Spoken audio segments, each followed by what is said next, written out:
Okay, let's unpack this. Welcome to the deep dive. This is where we take your source material articles, research notes, whatever you've got, and really cut straight to the core insights, helping you get informed fast. Yeah, think of it as your shortcut. We dig into the info you shared, pull out the key stuff, and crucially, the why behind it all. Exactly. And for this deep dive, we're getting into Major League Soccer. We're looking really closely at predictions, the analysis for two specific Week 17 matches coming up. That's right. Colorado Rapids hosting Austin FC and then DC United against the Chicago Fire. And our mission today, it's not just about predicting who wins, right? No, not at all. We want to understand the different ways people analyze these games. How do the AI models, the data crunching machines, how do they see it? And how does that stack up against, like, a human read? Someone looking at tactics, form, maybe even the weather. Precisely. The sources you sent lay out both sides, sometimes putting them almost in conversation or even tension with each other. Yeah, it's that classic conflict, isn't it? The power of pure data versus all those messy real-world things, player mentality, a bit of luck, maybe just how humid it is on the day. So what can we actually learn by looking at both of these approaches side by side? That's what we're digging into.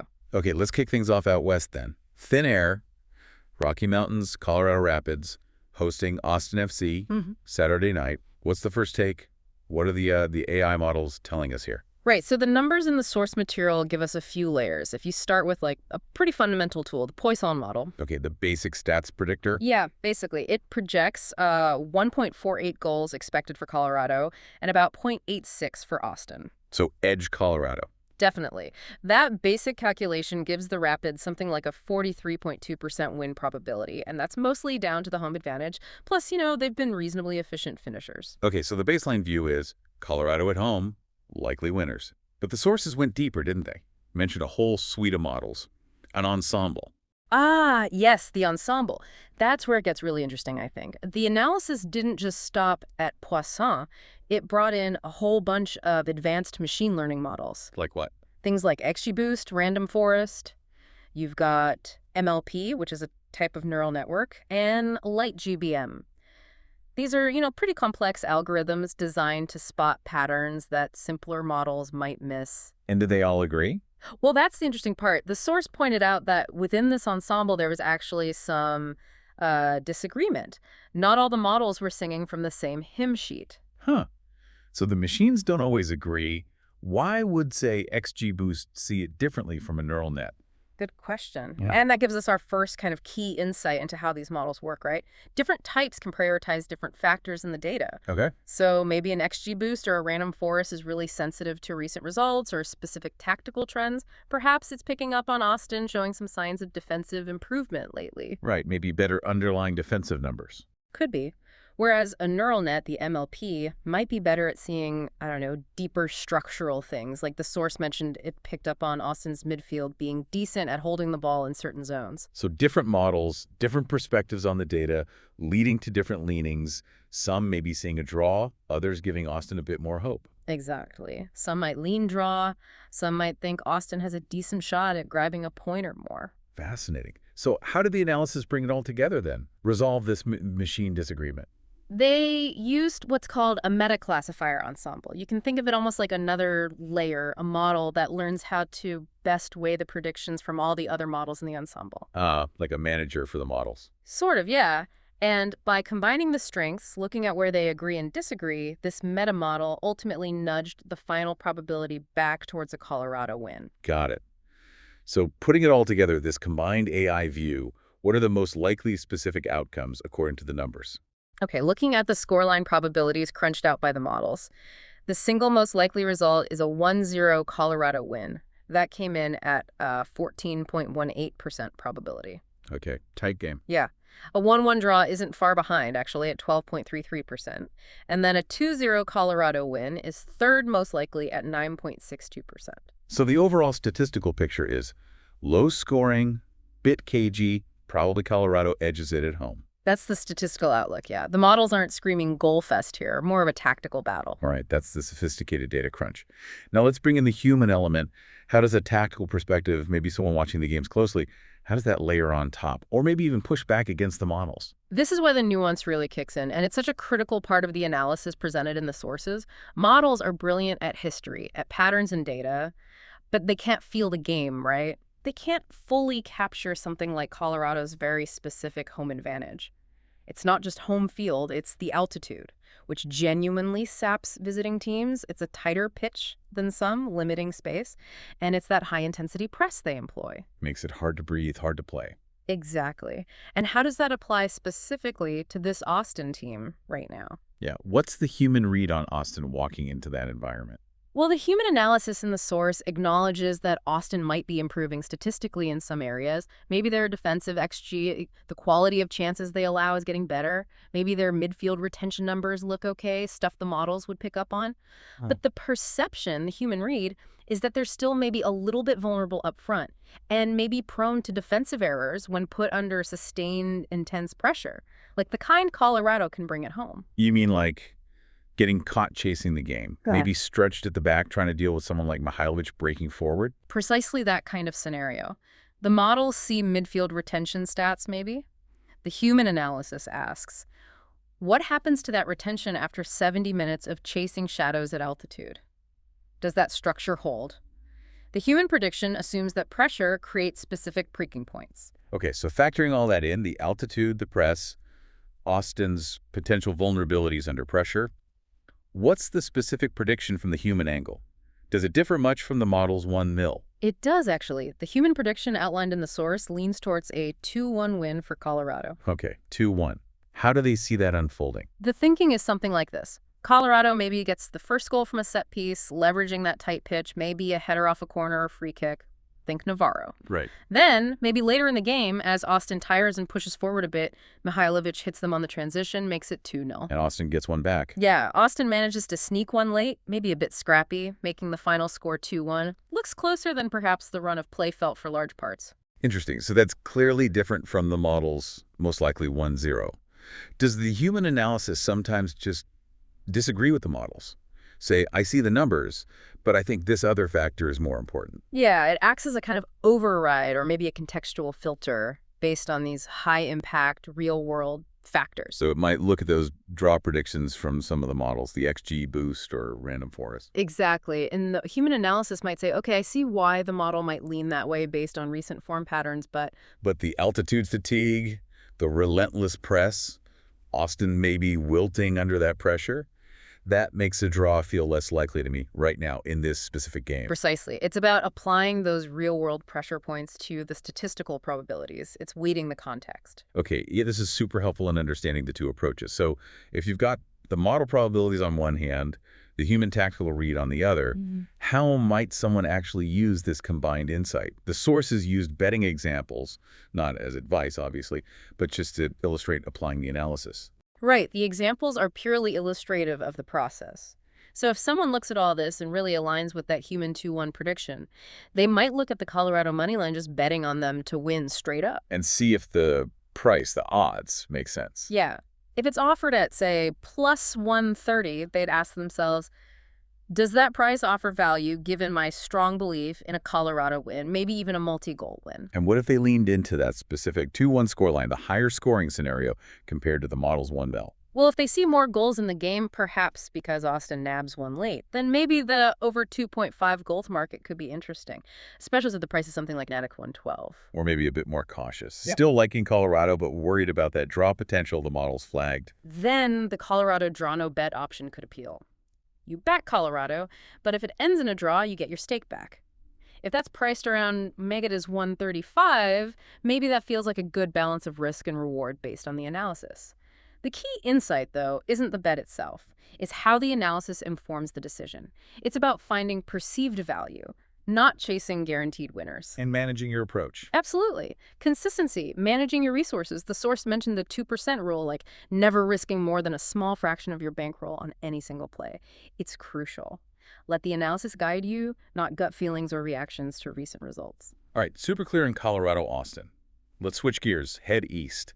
Washington, D.C. The matchup is D.C. United versus the Chicago Fire. What's the initial AI model read on this one? Okay, starting again with that basic Poisson projection, D.C. United gets the expected home bump. It projects about 1.43 goals for DCU and 0.92 for Chicago.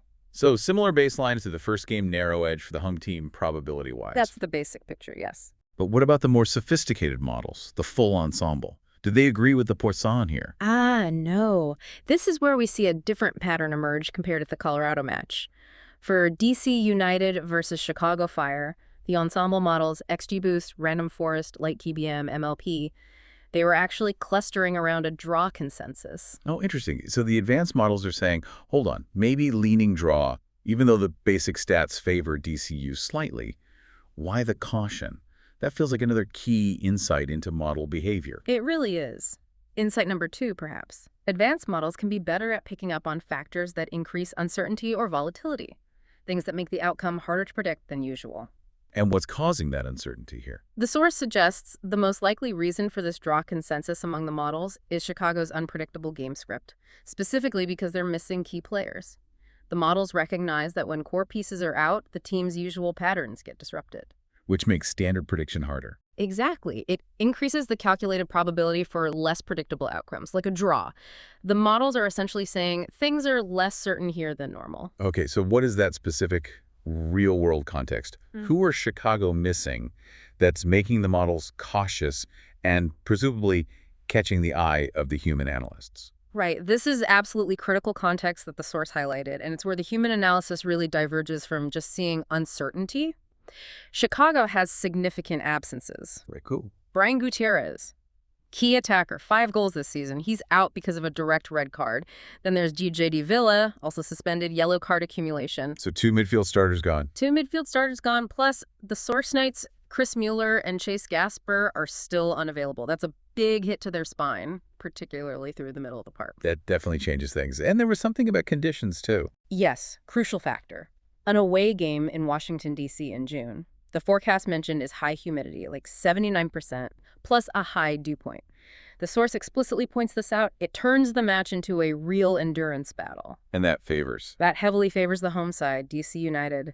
They live and train in that soup. Chicago, coming into it, already potentially stretched thin. It makes the physical challenge much greater for them. Got it. So the models see disruption from absences and maybe flag it as general uncertainty. But the human analysis sees the specific impact of those particular players being out combined with the sapping humidity. Precisely. The models flag the disruption. The human tactical read connects the dots. Missing midfielders weakens Chicago's structure, makes them more vulnerable to losing the ball centrally, especially when fatigue kicks in faster due to the humidity. And DC United's style plays into that. Very much so. DC thrives on set pieces, on forcing turnovers and quick transitions. A weakened, tiring Chicago midfield is more likely to commit tired fouls, giving away free kicks in dangerous spots, or get caught out of position trying to press, leaving space for DC to exploit. So maybe insight number 3 here, human analysis is really good at weighing the compounding effect of specific context. It's not just absences, it's absences plus weather plus opponent style. Models struggle to perfectly capture that unique combination for every single match. Okay, so how does this vulnerability, this compounding effect, translate into the human prediction for the DC-Chicago game? Does it override the model's caution about a draw? It does. The human perspective sees DC United as being in a really good spot to capitalize on Chicago's situation. They can likely press higher effectively, win the ball back in dangerous areas, that zone 14 just outside the penalty box, and create chances from restarts. So the specific human prediction laid out in the source is actually a DC United 2, Chicago 1 win. Okay, 2-1 again, but for DC this time. How might that play out? The thinking is, first goal maybe comes from a restart. DC are strong there. Think a Benteke header. Maybe Birnbaum off a corner. Makes sense given Chicago might concede more fouls. Right. Then the second goal could come later, perhaps in transition, as Chicago inevitably has to push forward looking for an equalizer, leaving space behind. And Chicago, they probably find a way to get one back, maybe a scrappy goal, but ultimately not enough. Okay. And applying this analysis strategically, again, using the examples from the source purely as illustrations. If you bite into this human read. If you align with the idea that Chicago's specific absences plus the humidity significantly weaken them, perhaps more than the model's general draw caution fully reflects, then you might see value in backing DC United. How? The DC money line betting on them to win could be considered if the price is, say, around Medic 110 or Netic 120. That seems reasonable given the circumstances. Or again, a more cautious approach.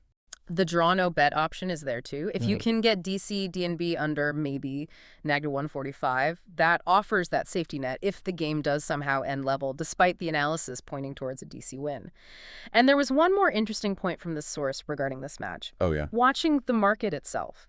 Sometimes the betting odds, the market prices, don't instantly adjust to news like suspensions or even weather forecasts. So Chicago's missing midfielders might not be fully priced in yet. Potentially. The source suggested that the odds on DC United might actually shorten, become less favorable, closer to kickoff as the market fully digests the impact of those absences, plus the humidity. So, insight number 4, maybe. The market itself is a data point, and sometimes it lags behind specific contextual news, creating windows of opportunity. Really interesting stuff. Okay, so we've looked hard at these two matches, comparing the AI lens and the human tactical lens, seeing where they align and where they diverge and why. What does this teach us more broadly about using these different ways of analyzing things? I think it really hammers home both the incredible power but also the clear limitations of each approach. The source mentioned their ensemble model, the one combining multiple AI techniques, had historically something like a 7.2% higher predictive accuracy on MLS games compared to using just a single type of model. So the machines are powerful at finding patterns over large data sets. Absolutely. They can process way more historical data, find subtle correlations we'd miss. They're incredibly good at establishing baseline probabilities. They don't have eyes on the pitch, do they? They can't see everything. Exactly. They can't measure grit. They can't quantify the impact of a really draining cross-country flight just 2 days before a game. They can't feel the adrenaline surge of a rookie defender making a desperate game-saving tackle in the 90th minute. Because, in that moment, it's pure instinct and desire. So it's not really about saying AI is better or human analysis is better. Not at all. The sources frame the ideal approach as a synergy, a partnership. The AI gives you the foundation, the blueprint. It provides the structure, the probability ranges based on everything that's happened before. Think of it like a really detailed statistical map. Showing you the likely terrain. Exactly. And the human analysis, that's like the experienced guide who reads the current conditions on the ground. The weather, the specific injuries right now, the team's mood. Right. It provides the override or maybe just apply specific pressure based on that real-time context. Okay. It helps you choose the best road on that map given what's happening right now. It accounts for the intangibles, the stuff the data might miss in this unique instance. So insight number 5, maybe the biggest one. The most effective analysis isn't about finding some magic formula for perfect prediction. That doesn't exist. It's about using AI as your map to understand the probabilities and human logic and experience as your guide to navigate those probabilities in specific situations.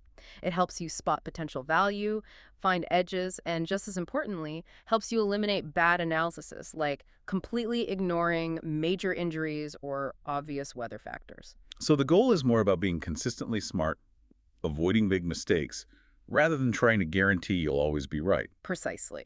It's about building small edges over the long run by consistently applying this combined approach, protecting your resources when the picture is murky, and respecting variance, acknowledging that sometimes, even with the best analysis, the ball just bounces weirdly. Right. Unexpected things happen. Good insights come from stacking the odds in your favor, using all the tools, not pretending you can eliminate uncertainty. That's the game, yeah. Consistency and process over trying to find non-existent guarantees. Okay, fantastic. Let's shift focus completely now. Away from the weekly grind, the source also included a quick futures flash section. This was looking longer term, right? Potential value in the MLS Cup outright market, who might lift the trophy at the end of the season. Yeah, moving from predicting single 90-minute outcomes to assessing a team's potential over the whole season, including the playoffs. And based on the analysis you shared, there were 3 teams highlighted as potentially offering some sneaky value at their current betting odds. Okay, intriguing. Who's the first one flagged as potential value? First up, the New York Red Bulls. The source mentioned seeing them priced around plus 1,800. 18 to 1. Why Red Bulls? What's the thinking there? The analysis really liked their underlying numbers. They might be sitting, say, 5th in the Eastern Conference standings right now, but their power ratings based on things like expected goal difference per 90 minutes actually have them ranked closer to 3rd overall in the league. Ah, so the performance metrics, the XGD, suggests they're playing better than their current league position indicates. Exactly. That's insight number 6.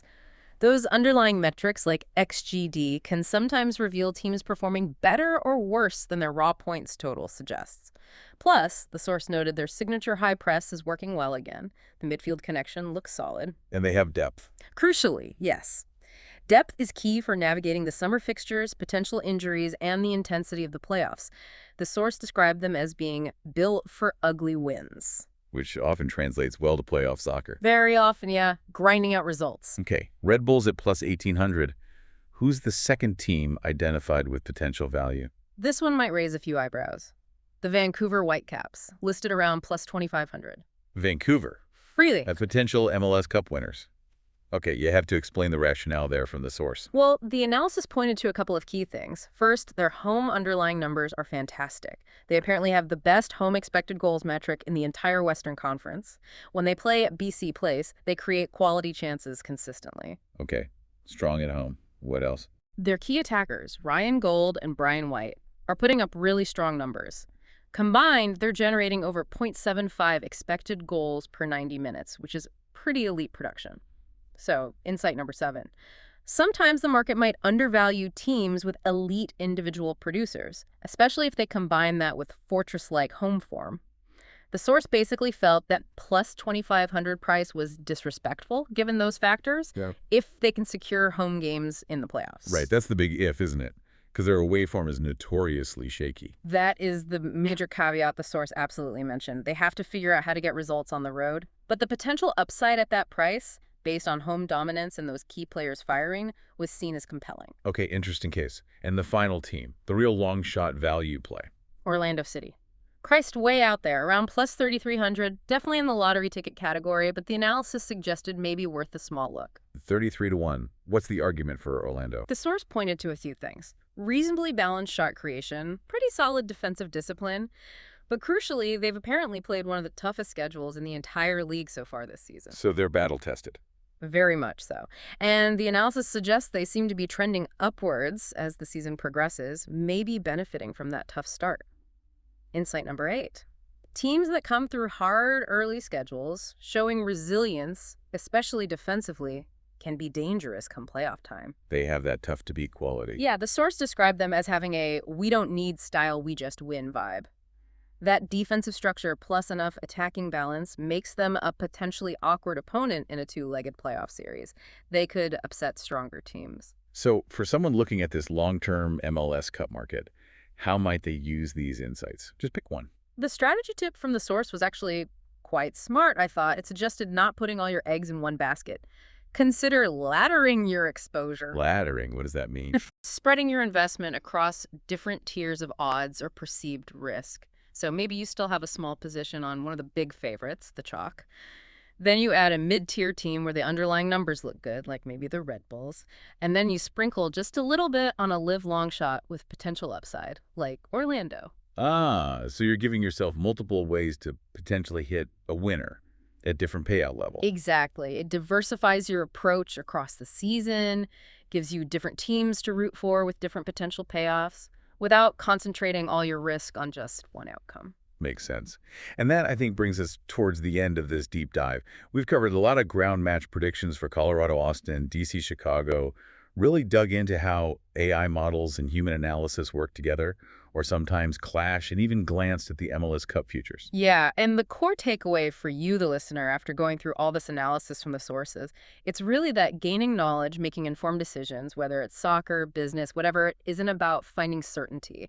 It's not about discovering a magic bullet prediction method. It's more about the process. Absolutely. It's about building consistency in how you analyze things. It's about protecting your resources, being smart with your bankroll or time. It's about respecting variance, accepting that sometimes things just won't go the way the analysis suggests, because luck or randomness is always a factor. And using multiple angles. Yes, staying sharp by consistently looking through different lenses, the data lens, the context lens, using the map and the road guide like we talked about. Right. You don't need to be perfect. Yeah. But using the right tools, combining data with tactical awareness, understanding context, that's how you build an edge over time. And that edge helps you avoid the big mistakes, like, chasing bad bets after a frustrating loss or totally panicking and changing your whole approach because one result went against the probabilities due to, I don't know, a fleet deflection. The real value comes from building those small edges consistently, through solid analysis,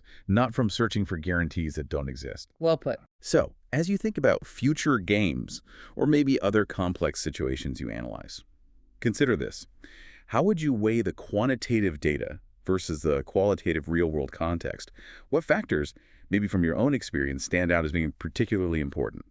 And maybe here's a final thought to chew on, building on our discussion. Think about how specific teams perform under very specific conditions. We talked about heat and humidity in DC. How do certain teams handle that? Or cold? Or long travel? Or maybe specific phases of the season, like this grueling summer fixture list? Patterns that might not show up in the overall season stats. Exactly. Understanding those more niche patterns, team tendencies under specific pressures, that could offer a whole different layer of perspective beyond just the standard stats or model outputs, something to keep an eye on.